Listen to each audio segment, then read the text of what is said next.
तर रामकृष्ण हरी मंडळी, स्वागत आहे तुमच्या एका नवीन व्हिडिओमध्ये. तर आता मी डायरेक्ट आलो आहो गुफेमध्ये, ते बी आपण रागादेवीमध्ये. तुम्ही पाहू शकता डायरेक्ट भोलेनाथाचं दर्शन. आमच्या संघ श्री हरिभक्त परायण, रामकृष्ण हरी, महाराष्ट्राचे वैभव मृदंगाचार्य, युवा कीर्तनकार, आणि त्याची ख्याती म्हणजे पुऱ्या महाराष्ट्रभर पसरली आहे. जर का ते एम पीत राहत असन तरी बी ते महाराष्ट्र गाजवत आहे.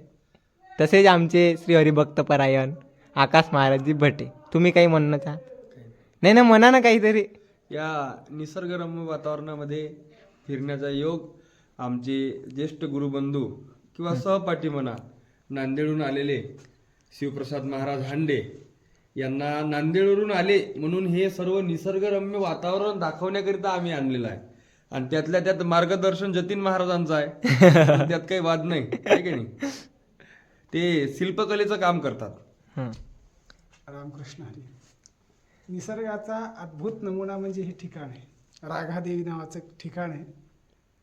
फार मोठा डोंगर आहे आणि त्याच्या आतमध्ये जवळ 35 ते 40 फूट खोल असा मोठा गाभारा आहे.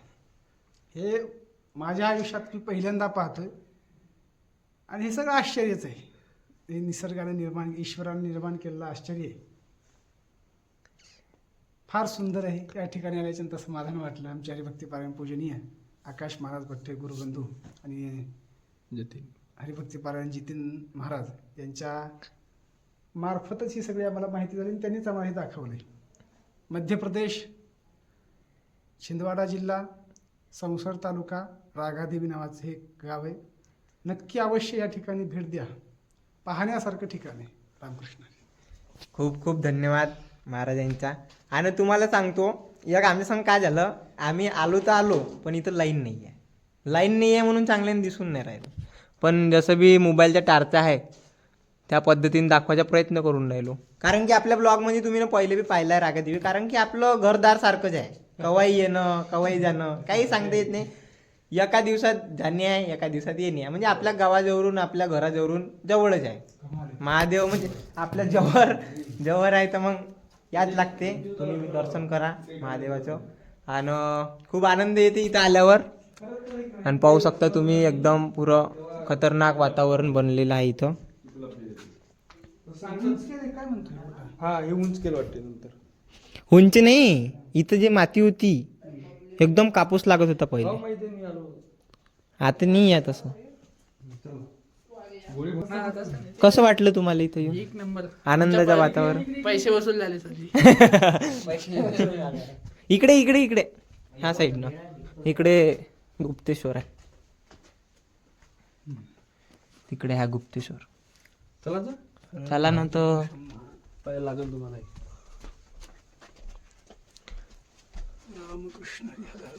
लाईट नाही आहे ना, नाही तर हे बघा, अजून हे जाम असं आहे. आता हात लावून बघा वर. कोणता दगड आहे माहित नाही. डोलामाईट आहे वाटते. आपण असं वाटून राहिलं का तैकिकात. हा दगडच असा आहे. हम्म. ह्याची जी माती आहे हम्म. बारीक बारीक होऊन पिठी खाली पडत असेल. हम्म. पण हे रिकामं झालं कसं मग? इथली माती कोणी नेली?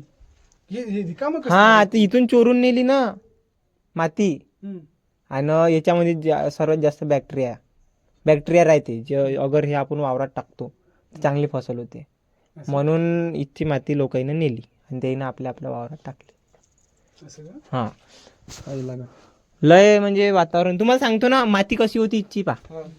इथं असं पा दाखवतो. हे पा, आता इकडे कोणत्यातले सांगतो. हे पा, अशी माती होती.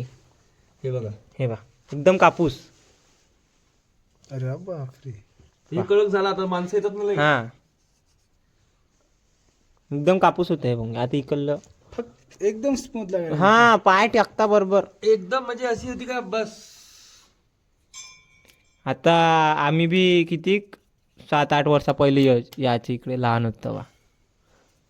आता त्याच्यामध्ये ना आता मध्ये लय फरक पडला. मी 15 वर्ष काय पहिले. काय जगामध्ये ईश्वराने- आता हे पाहून घ्या, पुरं कडक होऊन गेला. हे हे कडक झालंय. काहीच. आता माणसाची वर्दळ असल्यामुळे पायाने दबून दबून गेले ते. आणि हे प्राकृतिकच आहे. हे बनवलं नाही आहे. दगड जे आहे ना हे. नाही दिसूनच येत. हा, हे बघा असं पाजळते. मग ह्याच्या आताही घसरण चालू आहे का नाही? नाही हा.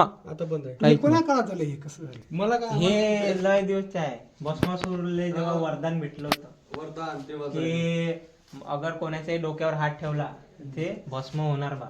ते तेव्हा ते महादेवच्याच मागं पडले होते. इकडे या, इकडे या. महादेव तिच्या बजेटनी बसला तर ते मग गुफेमध्ये आलते आहे का नाही. आणि इकडे आपण पचमडीला जातो. इथून ना हो, इकडून पचमडी जायची रस्ता आहे, पण आता अंधार आहे तिथं. आणि इकडून कुठं जायचं? पचमडी, इथून डायरेक्ट पचमडीला गेलते महादेव. इथून डायरेक्ट सतपुडा पर्वत. आणि हे ह्याच्यात काही हिंस्र प्राणी किंवा सर्प विंचू वगैरे असं? तिथं काहीच भेव नाहीये. असं कधी आदळलं नाही. येतं का इकडे? हो, जाऊन पा तिथं वरी. पण आतमध्ये नाही जाता येत लय. हो, अधिक इकडून बी आहे, इकडून बी रस्ता आहे, दाखवतो या. गुफेचे निराकरण करून घ्या. पायले दुखले जाते आता. असं ठिकाण असलं की नाही हा. ते नाग असा लगेच कब्जा इथंच येऊन बसतात हम्म. अस्वलावर. त्यांना काय अशीच ते गुफा लागतात ना. हा, हाय व्यवस्था हाय. फक्त त्यांना पाणी लाईट झालं हा, झाली तर बसतात थांबणार. पा केलं काय रात्री कीर्तनात उभं राहिलं वगैरे माहिती नव्हतं. लय पाय दुखतात काय. तेवढं कुठं काय हो ह्या इकडून बी जाता येते. इथून कुठं इकडून तिकडे पलीकडे? पचमडीकडे रस्ता आहे ना, तिथं बीचात जाऊन तिथे दोन्ही रस्ते एक होते आणि तिथून जायला लागते. आणि त्याच्या पलीकडे किती हे हा, त्याच्या पलीकडे किती अंतर? 300 किलोमीटर. 300 किलोमीटर. 300? हम्म. असं कसं होईल हो? आता मी धोत्रावर राव, नाही तर मग मीनच दाखवून धावलो असतो तिकडे जाऊन, आहे का नाही. इकडून जाता येत हा, नाही. जाता येते पण पण लहान माणसं जाऊ शकते. पण आता लाईट बी नाही आहे तिथं. जाऊ नका या. काही नाही तिथं काही नाही काही. हे काय कचरा हा. लोकांनी केलंय? हे लोकांनी काही केलं. नारळाचं आहे ते. हो, पण पाकिट हे- माकिट खाणे होते. पण हे इथं नाही टाकलं पाहिजे ना, काढलं पाहिजे बाई इथं सगळं.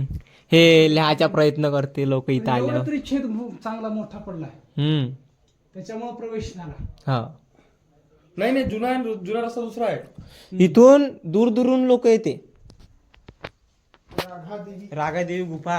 आता महाशिवरात्री आहे ना, तर 5 दिवसचा भव्य आणि दिव्य इथं हे राहते मेला. आता हे शंकराचं ठिकाण असल्यामुळं मग पूर्ण दारूच असते इथं बघा. हा, टोटल दारू. गांजा. हा. हा ते दोन्ही. आणि चला मग आता हो, वरतो वरचं दाखवतो ना अजून. कुठे? हा वरता आहे अजून. हा नॅचरल हनुमानजी आणि हा स्थापित वाला. अच्छा, ह्या पहिलेच होता. हा तर याच्यामध्ये असं शिक्का घेऊन जा तुम्ही 1च्या 2च्या. हा, तुमच्या यदि खिचायचं आहे तर खटस खिचून घे, अच्छा. नाही तर 100 वेळेस लावा तर खालीच पडेल ते. आणि ते एकोडा दाखवा 12 ज्योतिर्लिंग कुठे आहे. हे 12 ज्योतिर्लिंग आहे इकडे. आणि हे शंकरजी इथं. आता लाईन नाही होती तर आम्ही तिथं वर काही जाऊ शकलो नाही. आणि हा पिंड आहे जटाशंकर म्हणून. अच्छा, हं? तर याच्यामध्ये वर्षभर बुंद पाणी टपकत राहते, कधीच कमी नाही होत. कधीच नाही. पावसाळ्यात ना वाढत ना गरमीमध्ये कम होत. जेवढं बुंद पडते तेवढं पडते ना. आता याला झूम करून पहा, हा, त्याच्यामध्ये शंकरजीच्या पुरी हा, हे दिसन प्रतिमा दिसते. हा, बरोबर आहे. लिंग. लय खास व्हिडिओ आहे. टाकतो ते. मग आता हे ते तुम्ही देखरेख तुम्हीच करता का? हा हा. आणि हा म्हणजे जेव्हा गुफाचा शोध लागला तर हे स्वयंभू आहेत. हा, हा एक, हा नंदी, हा. हा शिवलिंग. हे तीन पहिलेपासून होते, है ना? पहिलेपासून पुरातन पासून आहे. म्हणजे जेव्हा हिचे हा. शोध लावले गुफाचे हा. तेव्हापासून आहे. नाही तर हे जे आम्ही आता एक रस्ता पाहिले ते वरतून, तर ते गुप्तद्वार आहे. हा. त्याच्यामध्ये ते पहिलेपासून होती. पहिल्यापासून 4 गुफे आहे ना याच्यामध्ये. एकूण अच्छा. पचमढी लिंगला एक गुफा, हा, एक गुफा रामटेकली आहे, हा, एक किल्ल्यामध्ये आहे देवगड किल्ल्यात, एक गोदरदेव इकडे शंकरजीच्या स्थान आहे हा. तिथं बी निघले. आणि ते सर्वात पहिली गुफा म्हणजे ते वरची वाली. नाही हा हे दोन्ही गुफे आहेत. हा, हे नाही ते. हो ते गुप्तद्वार आहे. अच्छा, ते गुप्तद्वार होय. अशी जागा